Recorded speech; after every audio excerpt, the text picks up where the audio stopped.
Surviving a Space Disaster, Apollo 13 by Benjamin Tunby. Introduction: Disaster in Space. Jim Lovell, Fred Haise, and Jack Swigert soared through space at thousands of miles per hour.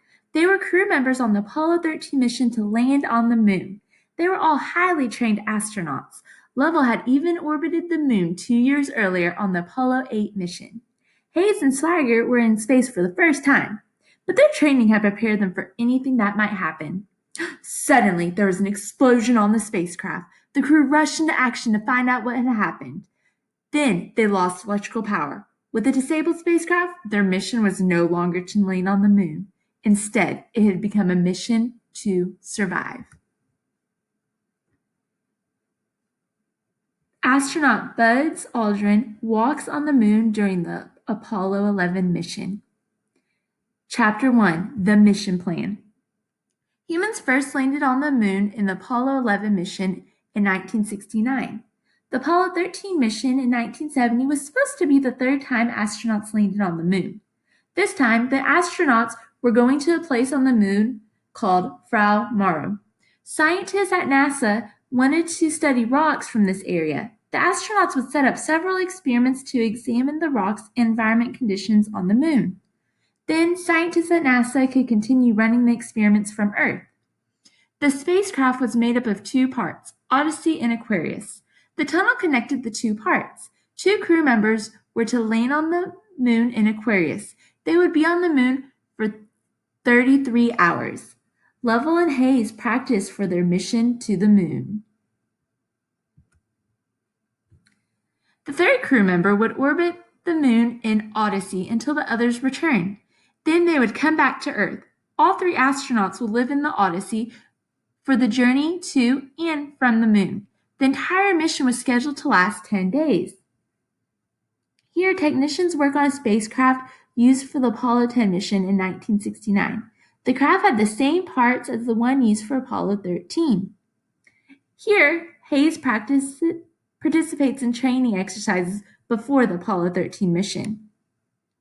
Before the mission, Lovell, Haise, and astronaut Ken Mattingly studied the mission plans. They trained in machines that prepared them for the stress of liftoff, the low gravity of the moon, and the weightlessness of space. They also practiced different scenarios that could happen in space. They knew it could be a dangerous mission. Days before the mission, Mattingly was exposed to German measles. This disease spread through the air when people cough or sneeze. NASA doctors decided Mattingly should not go on the space mission. Swigert had trained as Mattingly's backup and replaced Mattingly on the mission. Here, technicians checked Swigert's spacesuit to prepare him for launch. And here, Apollo 13 crew blast off from Cape Canaveral, Florida, on April 11, 1970. On April 11, 1970, the crew was ready to go. The countdown to liftoff began, and the spacecraft launched at 2:13 p.m. The engines fired, and the plumes of fire and smoke shot off from the bottom of the rocket. The rocket launched into the air. Within minutes, the astronauts were in orbit, speeding around Earth at 17,500 miles per hour. About 2.5 hours later, the engine started up again to send them on the path to the moon. This mission was underway. Chapter 2: Houston, we've had a problem. During the first 2 days of the spaceflight, the mission seemed to be the smoothest Apollo mission so far. Nearly 47 hours after liftoff, an astronaut at Mission Control said, "The spacecraft is in real good shape as far as we are concerned. We're bored to tears down here." Here you'll see Swigert, Lovell, and Haise in the spacecraft during the Apollo 13 mission. 9 hours later, the crew was about 2/3 of the way to the moon. They appeared on a news broadcast and gave a tour of the spacecraft. At the end of the show, Lovell said, "This is the crew of Apollo 13 wishing everybody there a nice evening, and we're just about ready to close out our inspection of Aquarius and get back for a pleasant evening in the Odyssey. Good night."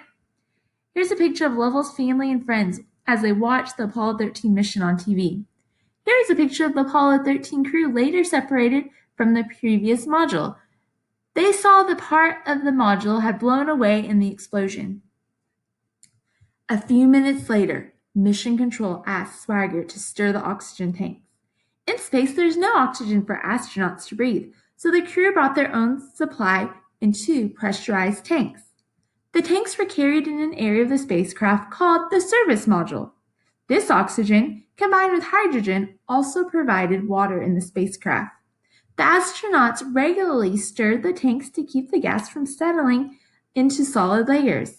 When Swigert flipped the switch to stir the tanks, there was a loud bang, and a warning light on the instrument panel came on. "Houston, we've had a problem here," said Swigert. Mission Control. The Mission Control Center is in Houston, Texas. Many engineers and astronauts who are familiar with the mission work at the center. They help run the mission from Earth. The flight director, capsule communicator, and flight surgeon are some of the most important people there. The flight director commands the mission control. This person is in contact with all the other parts of the mission. The capsule communicator, or CAPCOM, is usually an astronaut who understands what the crew is going through and can communicate clearly. The CAPCOM is the only person who talks directly with the mission crew. The flight surgeon monitors the health of the crew. This person has access to sensors in the astronauts' spacesuits. The sensors track the astronauts' heart rate, breathing, and blood pressure, and send information back to Mission Control. Mission Control played a huge role in getting the crew back to Earth. They helped solve the problems that the crew faced on the mission. Without help from Mission Control, the crew likely would have died. In this image, actors Bill Paxton, Kevin Bacon, and Tom Hanks portray the astronauts' reaction to the explosion in the 1995 movie Apollo 13. An explosion occurred in one of the oxygen tanks. The oxygen levels in both the tanks began to drop fast. Then another warning light came on. 2 of the fuel cells that supplied electricity for the spacecraft stopped working.